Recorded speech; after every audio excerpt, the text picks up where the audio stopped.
जी अस्सलाम वालेकुम, मैं हूं आपका मेज़बान आतिक रेहान और आप देख रहे हैं वकास वान जर्नल इंस्टीट्यूट चैनल। आज NCCIA के जो मुल्ज़िमान हैं उनकी आज ज़मानत जो है वो लगी हुई है स्पेशल सेंट्रल कोर्ट में। यहाँ पर आज अरूब जुदैई के जो वकील हैं वो भी यहाँ पर आ चुके हैं और जो मुल्ज़िमान बाकी हैं उनके भी वकील आज यहाँ पर आ चुके हैं। यहाँ पर आज केस में क्या होता है, क्या समाअत में एक चीज़ें मंजर यहाँ पर आते हैं, ये आपके साथ डिस्कस करेंगे। मिलते हैं आपके साथ समाअत के बाद। जी बिल्कुल, समाअत जो है वो कंप्लीट हो चुकी है। यहाँ पर ये आप देख सकते हैं कि उस्मान लतीफ़ जो डकी भाई के वकील हैं और उनकी जो लीगल टीम है ये इस वक्त अदालत से बाहर आ रहे हैं जहाँ पर इन्होंने मीडिया से गुफ्तगू करनी है। 9 बजे आ चुके हैं, कोर्ट रूम में खड़े हैं, तो हमारे आर्ग्यूमेंट जो है वो आज हो जाए, क्योंकि दूसरे जो मुल्ज़मान के वकील थे वो कह रहे थे कि कुछ टाइम रख लें तो हम इंतज़ार में कर लेते हैं, उसके बाद फाइनल आर्ग्यूमेंट कर लेते हैं। तो क्या समझते हैं, क्यों आपकी तरफ से जो है वो कहा गया कि अभी आर्गूमेंट करेंगे लेकिन फिर डेट दे दें? नहीं, हमारी तरफ से कोई डेट की रिक्वेस्ट नहीं की गई, ना हमने ये बोला। हमने सिर्फ कोर्ट को उनके नोटिस में ये लाए कि हम तकरीबन जो है ना 8:45 में कोर्ट में थे और कोर्ट जैसे ही 9 बजे बैठी है तो हम कोर्ट की फ़र्स्ट जो हेयरिंग थी, कॉल थी, उससे पहले मौजूद थे। हमारा ये कहने का मकसद था एक्चुअली इन तीनों बेल्स में जो पिटिशनर काउंसिल हैं उनके जो एक्चुअल काउंसिल है उनकी ज़ाती मसरूफियत थी, शायद वो हाई कोर्ट में या किसी सुप्रीम कोर्ट बेंच में मसरूफ़ थे तो वो नहीं आ सके। हमने तो अपनी अवेलेबिलिटी शो की कि हम तैयार हैं आर्गूमेंट्स के लिए जब भी कोर्ट कहे। तो कोर्ट की कुछ खुद की भी मसरूफियत थी जिस वजह से ऑनरेबल जज साहब ने बोला कि जी ठीक है, अभी तो यानी कि 11 बजे के बाद नहीं रखा जा सकता, सम ऑफ हिज पर्सनल रीजंस। तो उस वजह से जो है दूसरी तरफ से रिक्वेस्ट आई थी कि ठीक है इसको फ्राइडे के लिए रख लिया जाए। तो हमने कहा जी हम अवेलेबल हैं आज भी आर्गूमेंट्स करने के लिए, अगर करना चाहते हैं हम असिस्ट कर देंगे कोर्ट को। तो ये उनकी तरफ से रिक्वेस्ट थी। अच्छा सर, ये बताइएगा कि एक एप्लीकेशन भी सलमान साथी जो को अक्यूज है उसकी तरफ से दी गई है मेडिकल करवाने की, तो क्या तशद्दुद किया गया है या वैसे तेज अफराद है जो कोर्ट रूम में पेश की गई है? नहीं, वो अपेरेंटली उनकी तरफ से एप्लीकेशन को लास्ट टाइम कल परसों में मूव की गई है कि जी उनकी कुछ मेडिकल हेल्थ ठीक नहीं है, जिसके ऊपर जेल सुप्रीडेंट से रिपोर्ट मांगी गई है। तो वो रिपोर्ट आती है तो उसके ऊपर मजीद बात कर लेंगे, देख लेंगे क्या सर करें। मुझे ये बताइएगा कि आप ये कह रहे हैं कि जज साहब या थोड़ा सा मसरूफ थे और दूसरे तरफ जो NCCI के जो लोग हैं वो भी आज अदालत में पेश नहीं हो सके, कुछ ज़ाती वजूहत की वजह पर यहाँ कुछ केस उनका लगा हुआ था। सर ये शुरू से हम देखते आ रहे हैं, ज़िला कचहरी में भी ये मामला होते रहे हैं, उसके बाद सेशन कोर्ट में भी ये मामला होते रहे हैं, इवन हाई कोर्ट में भी ये मामला होते रहे हैं। क्या आपको लगता है कि ये सिर्फ उसको डिले टैक्टिस अपनाया जा रहा है? नहीं, इस पर डिलेइंग टैक्टिक्स तो नहीं मैं कहूँगा कि अपनाया जा रहा है, क्योंकि अभी जब जो कोर्ट के रिप्रेजेंटेटिव्स थे जिनके साथ रब्ता था उनके NCCI ऑफिशियल्स का, जिन्होंने रिकॉर्ड लेकर आना था, उन्होंने बाकायदा आगाह किया कोर्ट को कि जी वो 2-4 मिनट में पहुँचने वाले रिकॉर्ड लेके।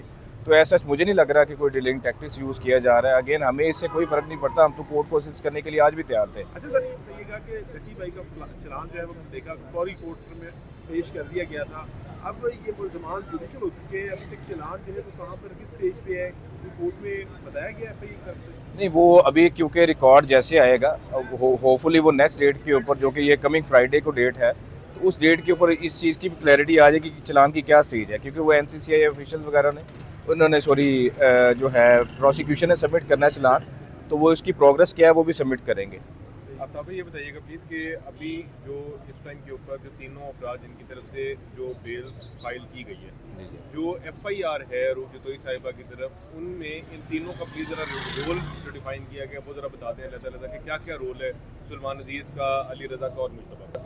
अच्छा, इसमें रोल एक्टिव जो है नेटवर्क को एक्सप्लोर किया गया था ड्यूरिंग इंक्वायरी, और लेटर ऑन इन्वेस्टिगेशन में भी ये चीज़ें सामने आई कि ये किसी एक बंदे का ज़ाती अमल नहीं था, ये एक कलेक्टिव ये बैकएंड के ऊपर ये चीज़ कर रहे थे, जिसको ये कह लें कि जी जो गैर कानूनी सरगर्मियाँ हैं उनको ये परवान चढ़ा रहे थे, सपोर्ट कर रहे थे, और डिफरेंट कॉल सेंटर्स वगैरह से रिलेटेड और जो गैर कानूनी जो हैं काम उनको ये सपोर्ट कर रहे थे। अब ये रोल डेफिनेटली इसके ऊपर आर्गूमेंट्स होंगे बेल स्टेज के ऊपर, इसलिए इसके ऊपर मैं स्पेसिफिक नहीं जाना चाह रहा है। इसलिए जो FIR की हैं उसके कंटेंट्स उसके मुताबिक मैंने आपको बता दिया कि इनका रोल जो है वो FIR में कैटेगोरिकली डिफाइंड है कि ये मुलव्वस पाए गए इंक्वायरी में भी, इन्वेस्टिगेशन में भी।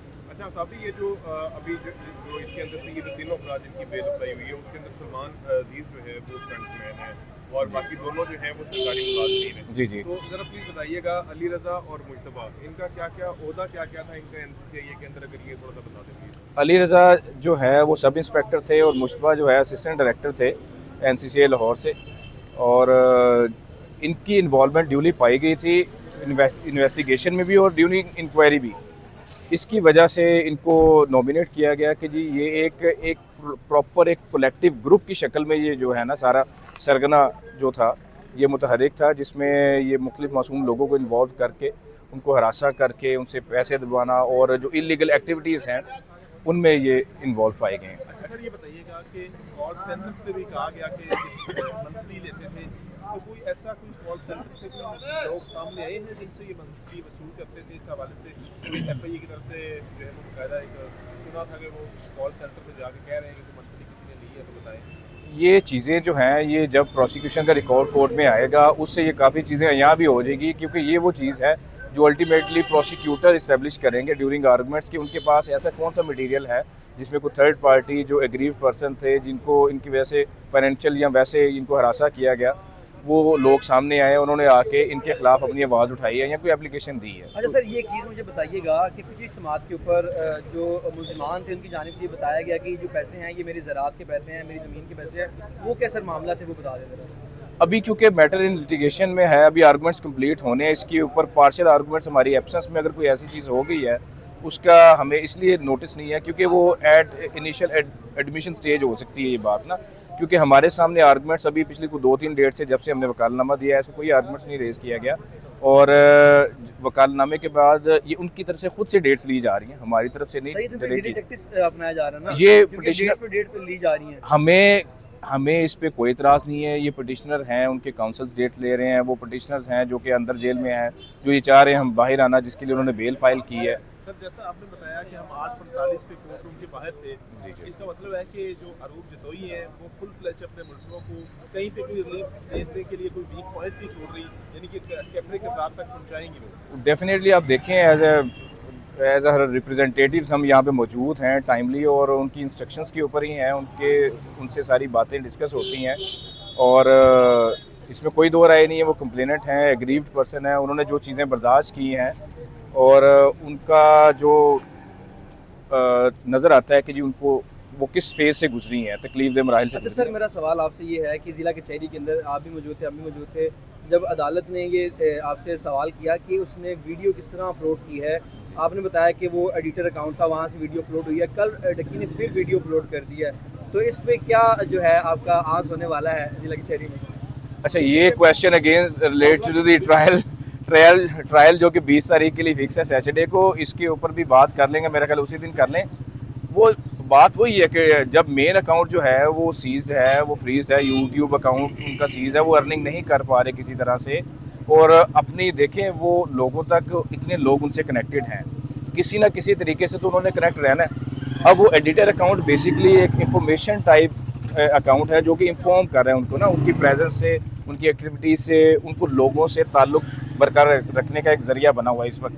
बेशक उसमें अर्निंग नहीं हो रही, बट इट्स अ कनेक्शन। पैसे नहीं कमा रहे, ये हमने ऑलरेडी लास्ट टाइम भी ट्रायल कोर्ट में सबमिट किया था, और नेक्स्ट टाइम भी अगर ज़रूरत पड़ेगी कोर्ट पूछेगी तो हम एक्सप्लेन करेंगे। Thank you sir.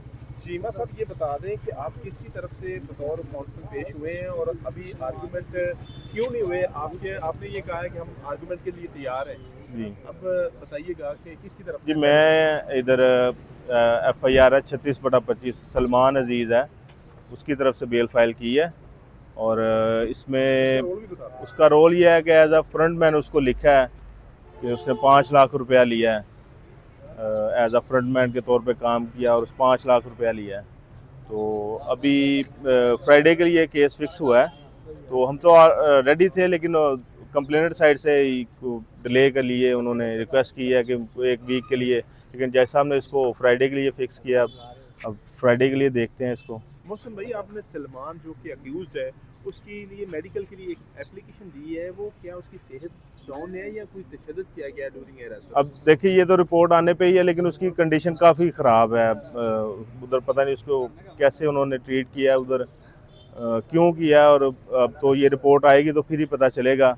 वो अभी वेट में पड़ी है, मैंने जैसा आपसे कहा था कि वो रिपोर्ट लाजमी मंगवाएं, उन्होंने कहा मैंने 2-3 दफ़ा ऑर्डर्स किए हैं, लेकिन अभी तक उन्होंने रिपोर्ट भेजी नहीं है। क्यों नहीं भेजी ये अभी दोबारा पेश होगा तो पता चलेगा क्यों नहीं भेजी। आपके क्लाइंट से आपकी मीटिंग हुई है, उन्होंने कोई इस तरह का कुछ कहा है कि वही सेहत के ऊपर आपने उनका सेहत का मामला है क्या, असल में आपने एप्लीकेशन दी क्या है? देखिए ये तो चीज़ें रिपोर्ट से ही कन्फर्म होगी, मैं अभी हतमी कुछ भी नहीं कह सकता। रिपोर्ट आती है तो फिर आपसे शेयर भी करेंगे, ज़रूर करेंगे उसको। दूसरा ये बता दीजिएगा कि अरूप जतोई की लीगल टीम 8:45 पे कोर्ट रूम के बाहर थी, आप भी जो है वो 8:45 पे गालिबन आ चुके थे मौसम भाई, तो रिलीफ मिलता नज़र आ रहा है यहाँ से? अब देखिए ये हर केस के अपने मेरिट्स होते हैं, ग्राउंड्स होती हैं, रोल होता है उसको, तो वो ड्यूरिंग आर्गूमेंट्स हम सब चीज़ों को जैसा आपके सामने रखेंगे तो अल्लाह खैर करेगा, इंशाल्लाह बेहतरी होगी। अरूप जतोई की लीगल टीम से हमारी बात हुई है, उनकी जानिब से कहा गया है कि जो पटिशनर है उनकी तरफ से डिले है। आप फरमा रहे हैं कि जो कंप्लेनेंट है आप भी कोर्ट में मौजूद थे, वो आपने सुना होगा उनकी रिक्वेस्ट थी कि 1 वीक के लिए इसको किया जाए। मैं तो आपने ये भी सुना होगा, मैंने तो कहा था कि हम आर्गूमेंट्स करते हैं, हमारी मेडिकल रिपोर्ट आ जाए, वो जैसा हमने इसीलिए वेट में अभी रखा है कि इसको कि वो रिपोर्ट आती है तो फिर उसको सुनेंगे। लेकिन खैर अब डेट हो गया, रिपोर्ट का ही वेट है, जैसे रिपोर्ट आएगी हम इसको आर्गूमेंट्स कर देंगे। ये मौसम भाई बताइएगा कि जो ग्राउंड है आपने जो इल्ज़ामात लगे हैं तो कैसे साबित किया है अपने ग्राउंड एप्लीकेशन में, क्या चीज़ें लिखी हैं? देखिए ये चीज़ें सारी कोर्ट्स के अंदर ही बताई जाएंगी कि जो हमारी ग्राउंड्स के हैं। एप्लीकेशन में जो भी उन्होंने एलिगेशन लगाए हैं वो तो सिर्फ एलिगेशन के हद तक है, बाद में जो सूरत हाल है वो कोर्ट्स के अंदर ही इसको डिस्क्लोज करेंगे सारी चीज़ों को। वो इसमें बहुत सारी चीज़ें हैं, वो मैं अभी नहीं आपसे शेयर कर सकता क्योंकि होती है क्लाइंट और लॉयर की एक कमिटमेंट होती है, तो इस तरह वो कोर्ट के अंदर ही मुनासिब है। बताइएगा कि भी आपने बताया कि उनकी जो हेल्थ है वो ख़राब है, आपको नहीं पता कि उनके साथ वहाँ पर क्या किया गया या उनकी तबीयत ख़राब है। यही मामला डक्की भाई के साथ भी थे, उन्होंने बताया अपने ब्लॉग के अंदर कि मुझे मारा जाता था, क्या उन्हें भी जो है तशद्दुद का देखिए निशाना डक्की भाई ने जो इल्ज़ामात लगाए वो तो रिमांड पे पेश होते थे ना, 23 दिन का रिमांड हुआ है, तो हर 2 दिन बाद 5 दिन बाद मजिस्ट्रेट साहब के पास पेश होते थे, वहाँ पे क्यों नहीं उन्होंने ये सारी चीज़ें बताई? वो एक एप्लीकेशन वहाँ पे मूव कर देते कि मेरा मेडिकल करवाया जाए, मेरे पे तशद्दुद होता है। वो सिर्फ इल्ज़ाम लगा रहे हैं, वो कहते हैं मजलूमियत का रोना रो रहा है, किया उसने जो जुर्म था उसकी वो सज़ा वो उसने भुगतनी है, वो एक सिंपथी ले रहा है, मतलब मगरमच्छ के आंसू दिखा के और ये सारी चीज़ें। तो जुर्म तो उसने किया, वो उसको उसके ऊपर एनसीसीए वाले कहते थे कि अगर बाहर जाके आप किसी को बताएंगे तो आपको देखिए ये सिर्फ ज़ुबानी बातें हैं, कुछ भी नहीं है ये। सर आपके मुलजिम के साथ जो आपका जो क्लाइंट है उसके साथ भी ये मामला होते हैं, उसको मारा जाता है। अब देखिए इसीलिए मैं आपको बता, हर चीज़ का एक लीगल वे होता है। देखिए हमने एक एप्लीकेशन मूव किया, उसका मेडिकल रिकॉर्ड, उसकी कंप्लीट मेडिकल जो है ना की जाए थ्रू प्रॉपर चैनल है ना। अब मैं ज़बानी कह दूं कि उन्होंने मारा, ये तो गलत बात है ना। अब देखें जो भी रिपोर्ट आती है आपसे शेयर करेंगे, आपको पता चल जाएगा।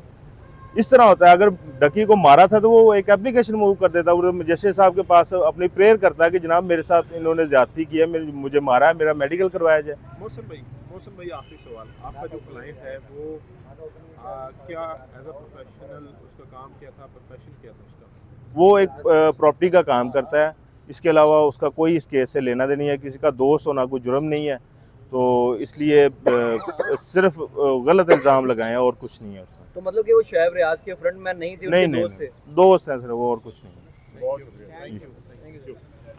आज बिल्कुल अभी तक आपने जो दोनों टीमें हैं उनके वकला के दलाइल भी सुने, अरूप जतोई के जो वकील हैं उनके भी आपने दलाइल सुने। इसके अलावा जो मुल्ज़िमान हैं सुलेमान अजीज़ उसके जो वकील हैं उनके भी आज आपने दलाइल सुने। 3 मुल्ज़िमान जो हैं उनकी अदालत में ज़मानतें दायर हो चुकी हैं। एक असिस्टेंट डायरेक्टर मुजतबा हैं, उसके बाद इंस्पेक्टर अली रज़ा हैं और तीसरा एक जो फ्रंट मैन है सुलेमान अजीज़। ये 3 मुल्ज़िमान की ज़मानतें जो हैं वो दायर हो चुकी हैं। अदालत समाअत जो है वो फ्राइडे तक मुलतवी कर दी है। इस केस में क्या अपडेट मज़ीद होती है ये आपको बताते रहेंगे। मज़ीद अपडेट के लिए चैनल को सब्सक्राइब कर लीजिए। अपने मेज़बान आतिक रेहान को दीजिए इजाज़त। अल्लाह निगहबान।